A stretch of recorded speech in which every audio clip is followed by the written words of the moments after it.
Essula ya 25. Awo Fesuto bwe yatuuka mu ssaza, bwe waayitawo ennaku 3, n'ava mu Kayisaliya n'alinnya e Yerusaalemi. Bakabona abakulu n'abakungu b'Abayudaaya ne bamubuulira Pawulo bye yaloopebwa, ne bamwegayirira nga baagala abakola obulungi ku ye, amutumire okujja e Yerusaalemi, bamuteegere mu kkubo okumutta. Naye Fesuto n'addamu nti Pawulo akuumirwa mu Kayisaliya, naye yennyini yali ng'anaatera okuvaayo okugenda. N'agamba nti kale abakulu mu mmwe bagende nange, bamuvunaane oyo obanga aliko ekibi kyonna kyonna. Bwe yamalayo ewaabwe ennaku ezitaasingawo 8 oba 10, n'aserengeta e Kayisaliya. Ku lunaku olwokubiri n'atuula ku ntebe esalirwako emisango, n'alagira okuleeta Pawulo. Bwe yatuuka, Abayudaaya abaava e Yerusaalemi ne bayimirira okumwetooloola, nga baleeta ebimuvunaanwa bingi era ebizibu bye bataayinza kulumiriza. Pawulo n'awoza nti siyonoonanga mu mateeka g'Abayudaaya newaakubadde ku yeekaalu newaakubadde eri Kayisaali. Naye Fesuto bwe yayagala Abayudaaya okumusiima, n'addamu eri Pawulo n'agamba nti oyagala okugenda e Yerusaalemi osalirweyo omusango gw'ebigambo bino mu maaso gange? Naye Pawulo n'agamba nti nyimiridde awali entebe esalirwako emisango eya Kayisaali, we ŋŋwanidde okusalirwa omusango. Siyonoonanga eri Abayudaaya, era nga naawe bw'otegeerera ddala obulungi. Kale obanga nayonoona era nga nakola ekigambo ekisaanidde okunzisa, sigaana kufa. Naye obanga bano ebigambo bye banvunaana nga tebiriiwo na kimu, tewali muntu ayinza okumpaayo mu bo. Njulira Kayisaali. Fesuto bwe yamala okuteesa nabo mu lukiiko, n'alyoka addamu nti ojulidde Kayisaali, oligenda eri Kayisaali.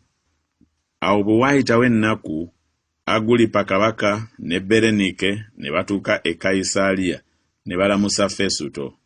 Bwe baamalayo ennaku nnyingi, Fesuto n'abuulira kabaka ebigambo bya Pawulo ng'agamba nti waliwo omuntu Ferikisi gwe yalekanga musibe. Bwe nali mu Yerusaalemi, bakabona abakulu n'abakadde b'Abayudaaya ne bambuulira ebigambo bye nga baagala okumusalira omusango.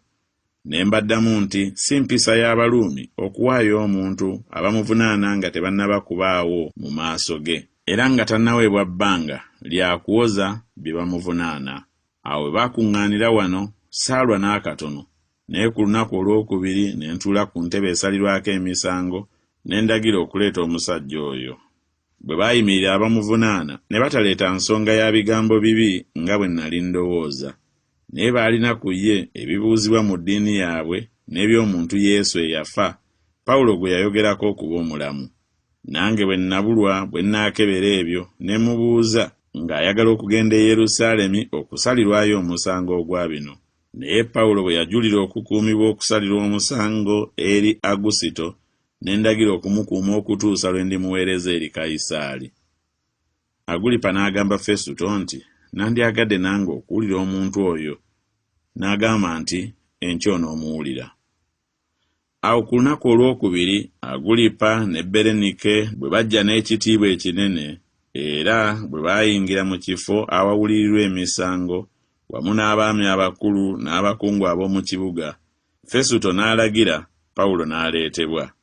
Fesuto n'agamba nti Agulipa kabaka, nammwe mwenna abali wano naffe, mumulaba ono ekibiina kyonna eky'Abayudaaya gwe banneegayiririra mu Yerusaalemi na wano nga boogerera waggulu nti tekimugwanidde kuba mulamu nate.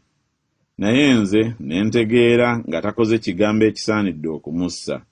Naye ye bwe yajulira Agusito ne nsala okumuweerezaayo. Sirina kigambo ku ye eky'amazima okuwandiikira mukama wange.